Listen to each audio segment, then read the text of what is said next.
Saludos a todos y a todas, bienvenidos a mi nuevo canal de YouTube. Antes que nada me gustaría presentarme, mi nombre es María, tengo 21 años, soy de Sevilla, de una ciudad para los que no lo conozcáis que se encuentra en el sur de España. Y bueno, quiero dar antes que nada la bienvenida a mi nuevo canal de YouTube, donde quiero empezar un nuevo proyecto para mí totalmente nuevo, ilusionante, apasionante, pero también le tengo mucho miedo a comenzar con esto porque nunca había hecho nada parecido, y además porque el tema que voy a tratar es un tema bastante complicado y bastante oculto. En este canal os voy a hablar sobre tricotilomanía.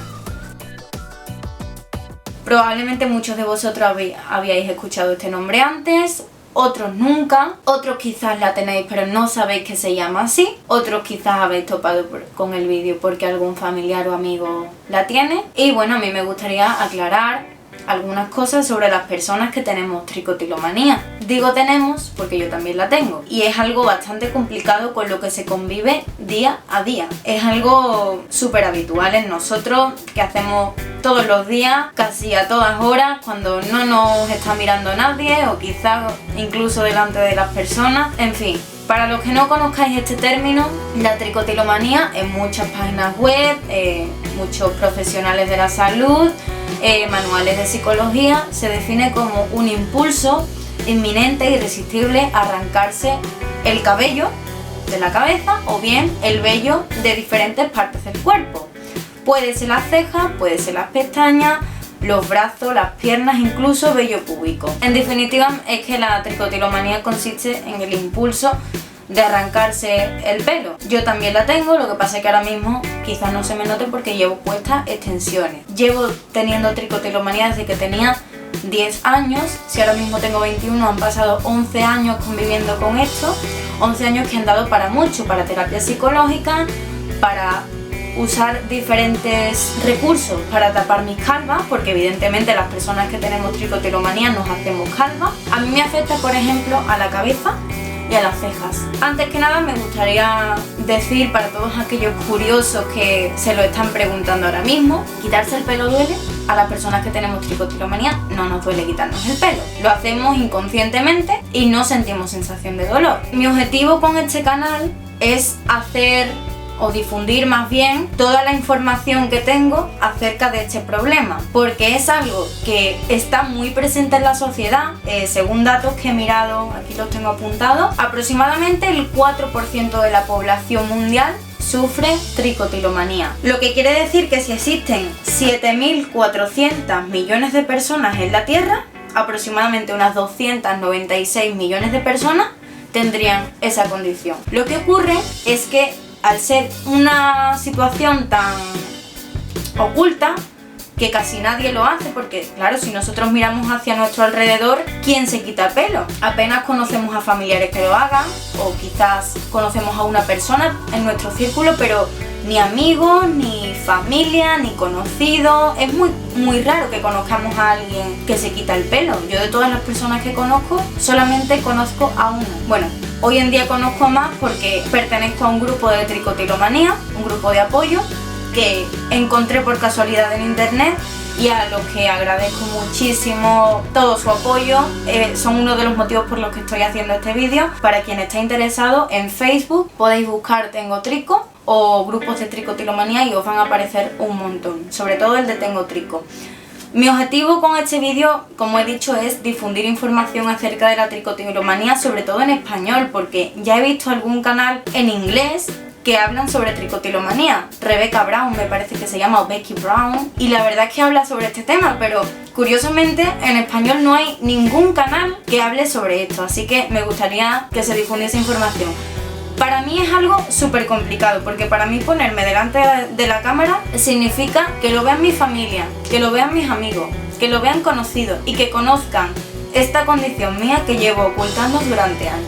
Pienso que la tricotilomanía es algo que, aunque no creo que se pueda curar, porque creo que es algo con lo que tenemos que convivir día a día, pienso que sí se puede controlar, porque se trata de un hábito, de una manía, y con terapias que nos ayuden a reaprender otras conductas probablemente podamos dejar de hacerlo. Me gustaría a lo largo de este canal de YouTube, como he dicho, compartir todas mis experiencias con vosotros, todos los consejos que os pueda dar, porque de hecho para tapar mis calvas he usado de todo lo que os podáis imaginar, extensiones de clip, extensiones de nudo brasileño, he usado pañuelos, he usado felpas del pelo de estos que se ponen así, de todo, colas postizas, de todo lo que os podáis imaginar. Peluca no he llegado a usar, pero también conozco, me lo he planteado muchas veces y conozco varias páginas, varias tiendas de pelucas que son bastante realistas y que nos ayudarían mucho. De todas formas, no me quiero extender en este tema porque es algo que iré desarrollando a lo largo de otros vídeos que vaya subiendo al canal. A mí lo que me gustaría empezar con este primer vídeo de bienvenida es contaros un poquito mi historia y haceros ver que la tricotilomanía no es voluntario. Yo creo que la peor cosa que le puedes decir a una persona que tiene tricotilomanía es que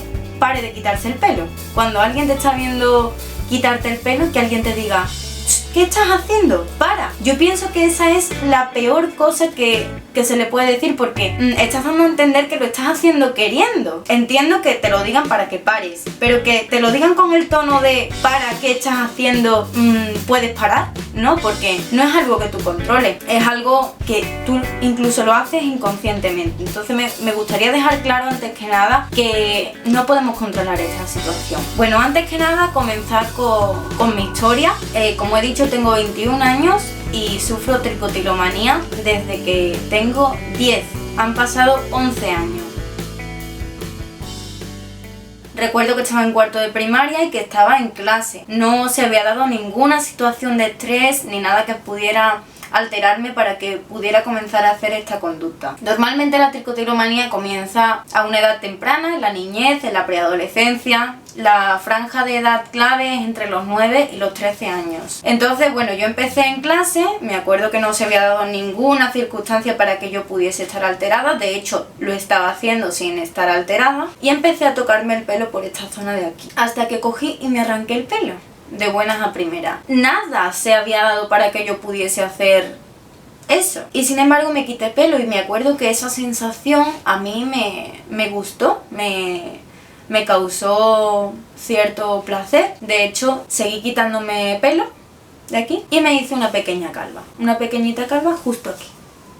Pero no era muy grande, aún así se notaba. Recuerdo que la profesora pasó por al lado mía, es que ni siquiera me dijo nada, se quedó mirando así como extrañada. Y claro, yo me estaba dando cuenta de que algo estaba mirando. Y digo, es que algo me habré hecho. Cuando a la salida de clase me dirijo a la puerta de salida, veo que un compañero se está riendo de mí. Y claro, yo estaba un poco angustiada porque digo, es que alguna calva me he tenido que hacer. Claro, a mí me sentó muy mal y le dije, oye, ¿de qué te estás riendo? Y me dijo que tenía una calva. Y seguía riéndose y se lo empezó a decir al resto de compañeros y tal. Yo toda apurada, yo no sabía dónde meterme, además a la salida estaba esperando mi madre y mi abuela para recogerme, y cuando salí me vieron las dos y me dijeron, pero bueno, ¿qué tienes ahí? ¿Qué es lo que te has hecho? Y claro, me riñeron. Y yo pues llorando me fui a casa con ella. No me acuerdo si me castigaron o no, me parece que no, porque se lo tomaron como si fuese una cosa de niño. Dejé de hacerlo. Me creció el pelo en aproximadamente 2 semanas. Me acuerdo que tuve que llevar durante esas 2 semanas una felpa justo aquí, una cinta, y me creció el pelo. No lo volví a hacer hasta que ese mismo año, por agosto o una cosa así, el mes de agosto, estaba de vacaciones con mi familia y comencé a hacerlo de nuevo otra vez, sin haberse desarrollado ninguna circunstancia que propiciase esa conducta. Me acuerdo que me empecé a quitar pelo, además yo ahora mismo tengo mechas y se me ve el pelo más claro, pero yo tengo el pelo muy oscuro, no sé si se me puede apreciar aquí en la cámara, ¿veis? Que mi raíz de pelo es negra. Entonces pues imaginaros un suelo blanco, me acuerdo perfectamente del color, era un suelo blanco de mármol. Y yo, claro, al quitarme pelo, siendo una niña, no estaba teñida ni nada, todos los pelos negros por el suelo.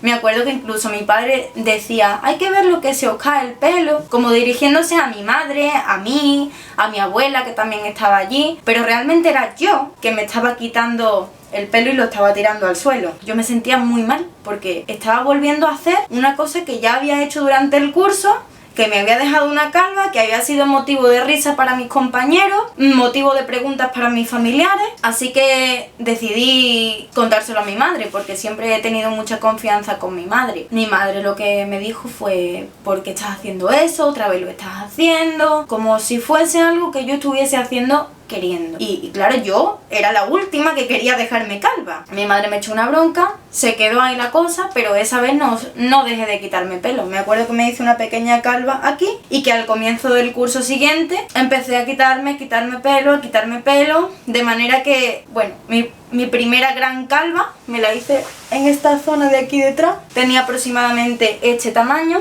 así más o menos.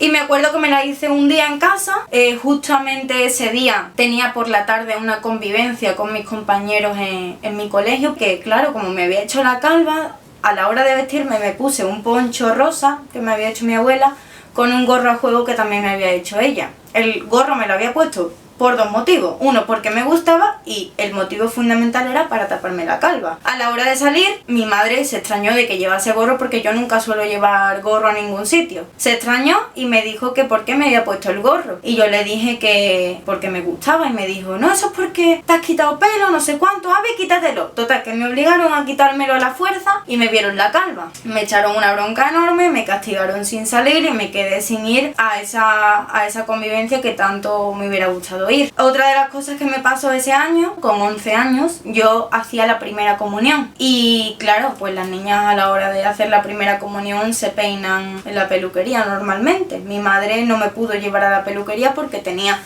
todo esto calvo y no me podía llevar a la peluquería porque no me podía peinar de ninguna manera, así que llamó a una peluquera de confianza a que me peinase en casa para evitar que nadie pues me pudiese ver a una niña en la peluquería calva. Me peinó en casa. Me acuerdo que fue súper complicado peinarme porque tenía calvas por todos lados, entonces me peinaron hacia atrás. Me echaron muchísima laca para evitar que pelos que cubrían calvas se moviesen de su sitio, etc. Aquí podéis ver una foto de mi primera comunión, como bueno, se ve que tengo entradas por haberme quitado pelos por aquí, como todo el pelo está echado para atrás con laca para que nada se moviese, aunque tenía yo el pelo largo por aquí porque de esta zona nunca me he quitado pelo, y bueno, todo hacia atrás porque todo esto pues estaba calvo y con el pelo de adelante pues se me tapaba un poco. Bueno, ese mismo año me llevaron a Disneyland París como regalo de mi primera comunión. Me acuerdo que en Disneyland París los niños se disfrazan y tal, pues yo me disfracé de Bella.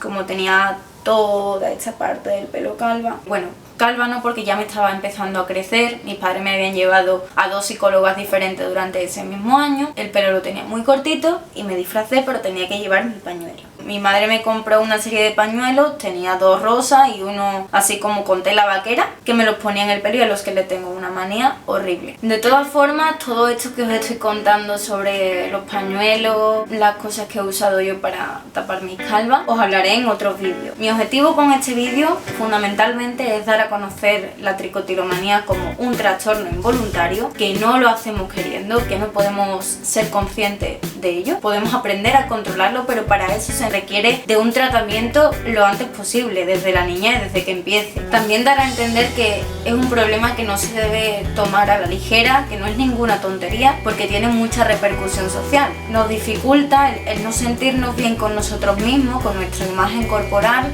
con nuestro pelo, pues nos dificulta a la hora de relacionarnos con otras personas, a la hora de tomar iniciativa para hacer determinadas actividades, a la hora de ir a la playa, de ir a la piscina, de mojarnos el pelo, de que nos peine una amiga, de que nos toque el pelo a alguien. Pues todo eso nos aísla socialmente, nos perdemos planes, nos perdemos experiencias. Lo importante es sentirse bien con uno mismo, por lo que hay que darle importancia a este tema, tratarlo. Si sois papás o mamás de algún niño que tenga tricotilomanía, ayudarle y no reñirle.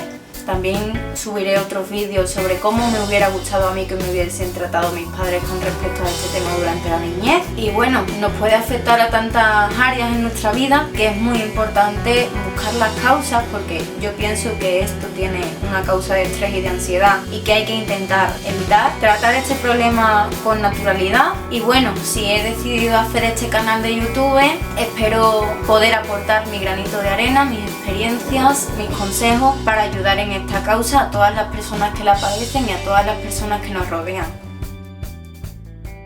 Así que bueno, si queréis estar al tanto de mis próximos vídeos, de todo lo que voy a contar sobre esto, no olvidéis suscribiros a mi canal, darle a me gusta en el vídeo y nos vemos en el siguiente vídeo. Un besito y que lo llevéis lo mejor posible.